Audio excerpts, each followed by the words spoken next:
ở bên sân mình nhung trong ba cái chi và cam muối bọn trong nhung thở sặc xa và lơ cái tại khác làm bơi ở ba chi cam tới vừa chuột chơi á vì ở bên hai thầy chó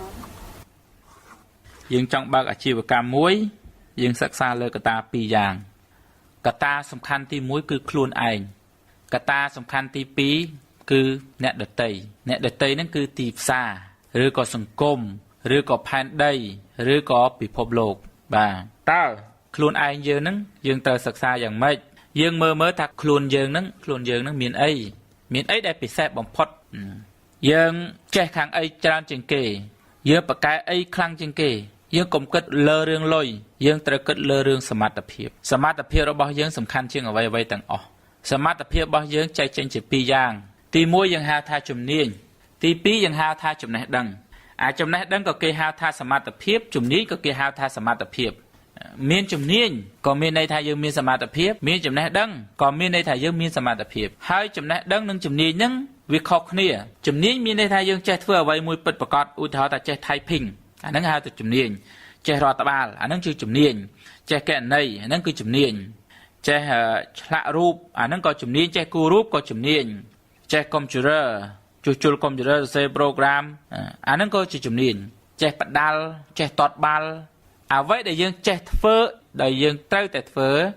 ដោយកាយយើងមកធ្វើវាដោយដៃក្តីដោយជើងក្តីដោយការគិតក្តីដោយអារម្មណ៍ក្តីឲ្យតែយើងអាចធ្វើវាបានអានឹងហៅថាជំនាញបាទឧទាហរណ៍ដូច Mark Zuckerberg គាត់មានជំនាញខាងសរសេរ program អញ្ចឹងសរសេរ program ហ្នឹងគាត់ប្រើដៃរបស់គាត់សរសេរManny Pacquiao គាត់មានជំនាញវាយអញ្ចឹងជំនាញហ្នឹងក៏អាចរកលុយបានTiger Woods មានជំនាញវាយកូនហ្គោលព្រាសវត្តគាត់មានជំនាញច្រៀងមិនអញ្ចឹងបើយើងមានជំនាញណាមួយក៏អាចឲ្យយើងរកលុយបានណាហើយវាជាការចាប់ដើមដំបូងរបស់មនុស្សភាគច្រើនគឺត្រូវតែមានជំនាញបើសិនជាគ្មានលុយឲ្យតែយើងខំរៀនមានជំនាញណាមួយទៅយើងអាចធ្វើចំនួនបានហើយឧទាហរណ៍តែបើយើងចេះភាសាអង់គ្លេសមានជំនាញភាសាអង់គ្លេសយើងបើកសាលាបង្រៀនភាសាអង់គ្លេសបើយើងមានជំនាញគណនេយ្យយើងបើកសាលាបង្រៀនគណនេយ្យបើយើងចេះគូររូបយើងបើកសាលាបង្រៀនគូររូបឬក៏គូររូបលក់អញ្ចឹងយល់ពីជំនាញទេឥឡូវចំណេះដឹងមានន័យថាម៉េចចំណេះដឹងយើងអត់ចេះធ្វើទេតែយើងដឹងថាអានេះគេធ្វើអញ្ចេះណាមិនយើងធ្វើអញ្ចេះណាអានេះគេធ្វើអញ្ចេះស្លកកោមួយឆ្នាំងហ្នឹងយើងអត់ដឹងថាអត់ចេះស្លទេតែយើងដឹងថាវាមានគ្រឿងផ្សំអីខ្លះបើមានទឹកបើមានអង្ករលីងបើមានម្សៅបើមានគ្រឿងបើមានបន្លែប្រមាណមុខនេះហើយបើមានមនុស្សម្នាក់ដែលចេះស្លយកមកស្លបាននេះគេហៅថាចំណេះដឹងគឺជាអ្វីដែលយើងដឹងឬយើងហៅថាចំណេះដឹងទូទៅយើងអត់មានជំនាញព្យាបាលក្មេងគ្រុនក្តៅទេតែយើងដឹងថាកាលណាគ្រុនក្តៅយើងត្រូវយកទៅពេទ្យឬក៏កាលណាក្តៅខ្លួនយើងឲ្យលេបប៉ារ៉ាហើយលេបប៉ារ៉ាកម្រិតណាហ្នឹងហៅថាចំណេះដឹងយើងអត់ចេះលេងភ្លេងទេតែយើងដឹងថាភ្លេងបើយកអាអ្នកវាយស្គរគុំជាមួយអ្នកវាយអកេសគុំជាមួយអ្នកព្យ៉ាណូគុំជាមួយអ្នកនេះទៅបានតែជាភ្លេងមួយវង់ហើយភ្លេងមួយវង់បទនេះគេត្រូវការសង្គមត្រូវការអញ្ចឹងអ្នកមានចំណេះដឹងហ្នឹងអត់ចេះធ្វើអីទេគាត់គ្រាន់តែដឹងហើយសួរថាអត់ចេះធ្វើអីគ្រាន់តែដឹងយ៉ាងម៉េចអាហ្នឹងធំជាងជំនាញទេណាអ្នកមានចំណេះដឹងហ្នឹងគឺអស្ចារ្យជាងអ្នកមានជំនាញទៅទៀតអ្នកមានជំនាញត្រូវតែធ្វើការឲ្យគេឬក៏ធ្វើការដោយប្រើដៃខ្លួនឯងដោយប្រើកាយខ្លួនឯងមែនទេដល់អ្នកមានចំណេះដឹងនេះគឺជាអ្នកដែលមានប្រាជ្ញាគេអាចប្រើមនុស្សឲ្យធ្វើការគេអាចផ្គុំមនុស្សឲ្យធ្វើការជំនួសគេបានគេអាចបង្កើតប្រព័ន្ធការងារបានគេអាចប្រើខ្យល់ឲ្យធ្វើការគេអាចប្រើលុយឲ្យធ្វើការគេអាចប្រើដើមឈើឲ្យធ្វើការគេអាចប្រើឱកាសឲ្យធ្វើការគេអាចប្រើអន្ទាក់ឲ្យធ្វើការគេអាចប្រើឧបករណ៍ឲ្យធ្វើការគេអាចប្រើអ្នកមានជំនាញឲ្យធ្វើការអ្នកមានជំនាញមិនអាចប្រើអ្នកមានចំណេះដឹងបានទេតែអ្នកមានចំណេះដឹងអាចប្រើអ្នកមានជំនាញបានអញ្ចឹងបើយើងចង់ធ្វើជំនួញដំបូងបំផុតពីរហ្នឹងយើងត្រូវចេះណាមួយឲ្យបានច្បាស់លាស់បើមានជំនាញត្រូវតែមានជំនាញច្បាស់លាស់បើចង់ខ្លាយទៅជាអ្នកមានចំណេះដឹងទូទៅឲ្យយើងមានចំណេះដឹងទូទៅនឹងឲ្យច្រើនអញ្ចឹងចំណេះដឹងនិងជំនាញគេហៅថាសមត្ថភាពប៉ុន្តែអ្វីដែលស្រួលកសាងបំផុតនោះគឺជំនាញយើងមើលអ្នកមានជំនាញមានច្រើនណាស់ក្នុងក្រុមហ៊ុនមួយតែអ្នកមានចំណេះដឹងអាចមានតែមួយទេគឺប្រធានធំមែនទេអ្នកមានចំណេះដឹងហ្នឹងអត់ចេះទេតែដឹងអត់ចេះធ្វើអានេះដោយខ្លួនឯងទេតែដឹងថាអានេះបើប្រើអ្នកនេះ ហើយបើយកអានេះទៅដាក់កន្លែងនេះគុំជាមួយនោះគុំជាមួយនោះចេញការធ្វើចំនួនអញ្ចឹងណាជួនកាលគេអត់ចេះធ្វើទេតែគេដឹងថាបើគេរកមនុស្សដែលមានសមត្ថភាព5នាក់មកគេជាអ្នកគ្រប់គ្រងទៅបង្កើតគម្រោងអាជីវកម្មមួយទៅយកគម្រោងអាជីវកម្មហ្នឹងយកទៅប្រាប់អ្នកមានលុយយកអ្នកមានលុយមកចូលធ្វើជាមួយគ្នាបង្កើតបានទៅជាអាជីវកម្មមួយយ៉ាងងាយនេះហើយគេហៅថាប្រើប្រាជ្ញារបស់គេបើយើងមានជំនាញពេលខ្លះជំនាញអាចហួសសម័យឧទាហរណ៍ថាជំនាញវ័យអង្គលេលេខអាចជំនាញវ័យអង្គលេលេខហ្នឹងអាចនឹងហួសសម័យពីព្រោះបច្ចេកវិទ្យាថ្មីកើតឡើងតែចំណេះដឹងអត់ហួសសម័យទេអ្នកមានជំនាញចុងការគាត់អាចទៅប្រទេសណាមួយគាត់ពិបាករកស៊ីដោយសារតែគាត់អត់មានជំនាញប៉ុន្តែអ្នកមានចំណេះដឹងទោះជាគាត់ទៅដល់ប្រទេសណាក៏គាត់មើលឃើញឱកាសរកស៊ីដែរអ្នកមានជំនាញភាគច្រើនគឺប្រឹងរកលុយដោយហត់ណាស់អ្នកមានចំណេះដឹងប្រឹងរកលុយដោយងាយស្រួលអ្នកមានជំនាញជួនកាលធ្វើការឲ្យគេយូរទើបខ្លាចជាប្រធានអ្នកមានចំណេះដឹងធ្វើការឲ្យគេល្មមអាចខ្លាចជាប្រធានឬក៏អាចខ្លាចជាប្រធានដោយមិនធ្វើការឲ្យគេចំណេះដឹងអស្ចារ្យជាទីបំផុតនៅលើโลกនេះអ្នកដែលមានចំណេះដឹងតែងតែខ្លាចជាអ្នកដឹកនាំគេខ្លាចជាប្រធានគេនៅក្នុងក្រុមហ៊ុនអ្នកណាមានចំណេះដឹងច្រើនជាងគេនឹងតែងតែបានធ្វើប្រធាន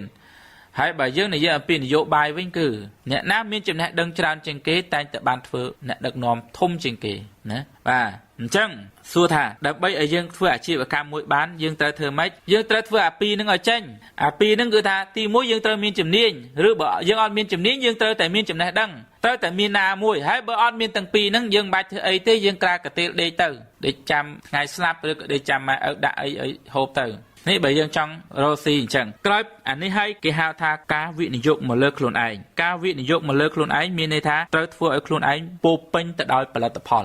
កាលណាយើងមានជំនាញខ្លួនយើងមិនប្រៀបដូចជាផលិតផលវាមិនមែនត្រឹមតែដូចជាផលិតផលទេវាគឺជាម៉ាស៊ីននៃផលិតផលអ្នកមានជំនាញគឺជាប្រភពនៃផលិតផលឬជាម៉ាស៊ីនផលិតផលិតផលឧទាហរណ៍ថាគាត់ជំនាញឆ្លាក់ព្រះគាត់តែមួយទេគាត់ឆ្លាក់ព្រះបានរាប់ពាន់រាប់លានព្រះមែនទេអាហ្នឹងហើយផលិតលុយគាត់កំពុងផលិតលុយអ្នកមានចំណេះដឹងអស្ចារ្យជាងនឹងទៀតអញ្ចឹងបានថាយើងត្រូវមានចំណេះដឹង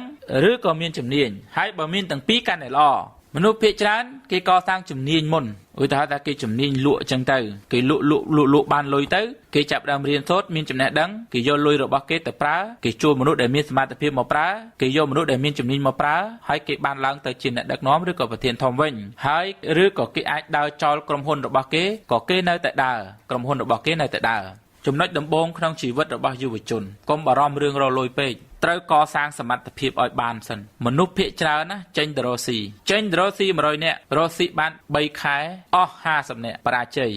6ខែក្រោយអស់ 10% ទៀត1ឆ្នាំក្រោយអស់ 10% ទៀត2ឆ្នាំក្រោយអ្នករកស៊ី100នាក់ហ្នឹងនៅបានត្រឹមតែ5នាក់និយាយថាបញ្ហាមកពីអីបញ្ហាមកពីផលិតផលបញ្ហាមកពីទីតាំងបញ្ហាមកពីដៃគូប្រកួតប្រជែងមិនមែនទេបញ្ហាគឺមកពីគាត់មិនទាន់ខ្លាយទៅជាប្រភពនៃផលិតផលគាត់មិនទាន់ខ្លាយទៅជាប្រភពនៃផលិតផលដ៏ល្អផងហ្នឹងឧទាហរណ៍តែយើងចង់សេសភៅយើងរៀន10ឆ្នាំទៅពេលដែលខ្លួនយើងពោពេញដោយចំណេះដឹងហើយនេះក្បាលយើងពោពេញដោយចំណេះដឹងហើយអាហ្នឹងគឺជាប្រភពនៃផលិតផលយើងចង់ខ្លាយទៅជាអ្នកគូររូបយើងកសាងឲ្យខ្លួនយើងមានជំនាញគូររូបទៅដល់ពេលយើងមានជំនាញគូររូបហើយមានន័យថាខ្លួនយើងវាខ្លាយទៅជាប្រភពនៃផលិតផលហើយបើខ្លួនយើងខ្លាយជាប្រភពនៃផលិតផលហើយចង់បរាជ័យប្រមាណតង់ក៏បានដែរយល់ទេចង់បរាជ័យប្រមាណតង់ក៏បានដែរពីព្រោះខ្លួនគាត់ជាប្រភពនៃផលិតផលអត់អាចបរាជ័យកើតទេហើយបើចេះអត់មានជំនាញវិញកុំតន់រកស៊ីអីក្មេងៗដែលមានភាពតក់ក្រហល់ដែលមានចិត្តលោភលន់សពថ្ងៃនេះធ្វើចំនួនតាមគ្នា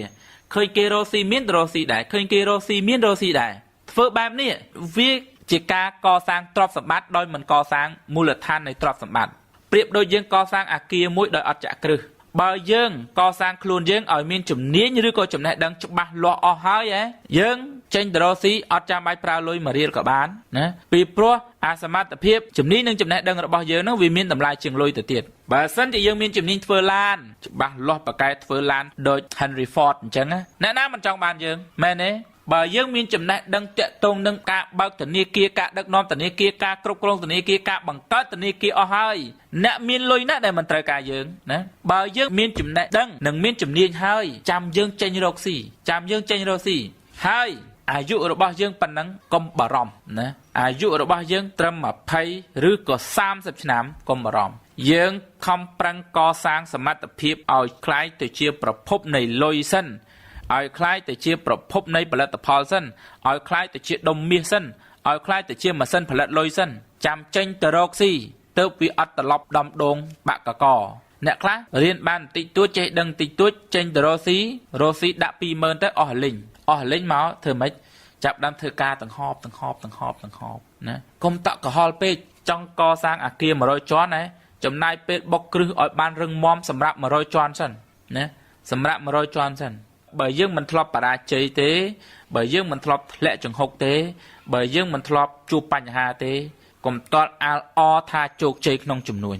មានរឿងជាច្រើនដែលយើងត្រូវចេះត្រូវដឹងសម័យបច្ចេកវិទ្យាជឿនលឿននេះអាចថាយើងនឹងលះហះក្នុងការខ្លាយទៅជាអ្នកមានកាលពីដើមត្រូវប្រើពេល20ឆ្នាំឬក៏15ឆ្នាំដើម្បីខ្លាយទៅជាអ្នកមានណាឥឡូវនេះអាចត្រឹមប្រើពេល3ទៅ5ឆ្នាំខ្លាយជាអ្នកមានហើយពីការដែលយើងចាប់ដើមរកស៊ីបើដូច្នេះយើងកសាងសមត្ថភាពរបស់យើងឲ្យខ្លាយទៅជាជំនួញសិនគេថាបើយើងចង់បង្កើតជំនួញមួយក្នុងជីវិតយើងគឺយើងត្រូវបង្កើតជំនួញមួយក្នុងខួរក្បាលយើងសិនមានន័យថាយើងត្រូវកសាងសមត្ថភាពនៃជំនួញនឹងឲ្យបានសិនចំណុចទី2ដែលយើងត្រូវសិក្សាគឺយើងត្រូវសិក្សាលើទីផ្សារឥឡូវឧទាហរណ៍ថាយើងមានជំនាញឬក៏មានចំណេះដឹងអញ្ចឹងយើងត្រូវគិតថាតើទីផ្សារនឹងស័ក្តិសមទេប្រជាពលរដ្ឋឬមហាជនក្នុងសង្គមហ្នឹងគេត្រូវការទេជំនាញរបស់យើងហ្នឹងបើគេអត់ត្រូវការនៅនឹងទេ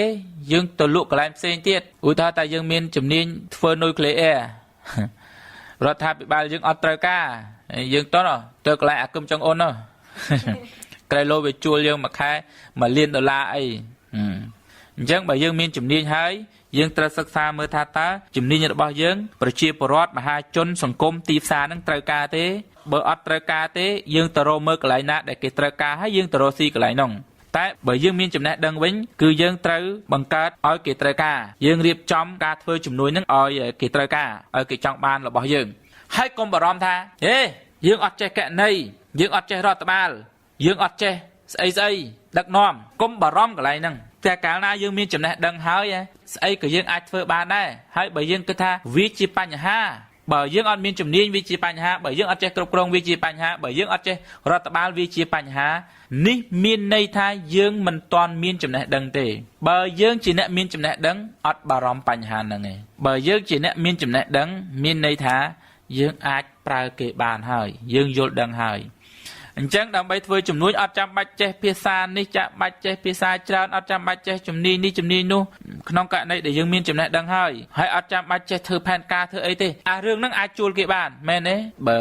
ចាំបាច់តលតែចេះធ្វើផែនការបានអាចធ្វើជំនួយបាននៅលើលោកហ្នឹងអ្នកមានជំនួយហ្នឹងគឺអ្នកទៅរៀនខាងផែនការហ្នឹងមានជំនួយអស់ហើយទុយទៅវិញអ្នកជំនួយច្រើនណាស់ដែលអត់ចេះអីទាំងអស់ហើយក៏មិនបានរៀនជ្រៅដែរហើយស្ទើរតែមិនចេះភាសាផងហើយអ្នកខ្លះទៀតអត់ចេះអក្សរទៀតតែគេមានចំណេះដឹងអ្នកខ្លះប្រាប់យើងថាដើម្បីធ្វើជំនួញតើទៅរៀនកណន័យអ្នកខ្លះប្រាប់យើងថាដើម្បីធ្វើជំនួញតើទៅរៀនគ្រប់គ្រងអ្នកខ្លះប្រាប់យើងថាដើម្បីធ្វើជំនួញតើទៅរៀនធ្វើផែនការនោះសម្រាប់អ្នកដែលមានជំនាញតែអ្នកដែលមានចំណេះដឹងអត់ទេដើម្បីធ្វើជំនួញត្រូវចេះប្រើមនុស្សប៉ុណ្ណឹងទេប្រើ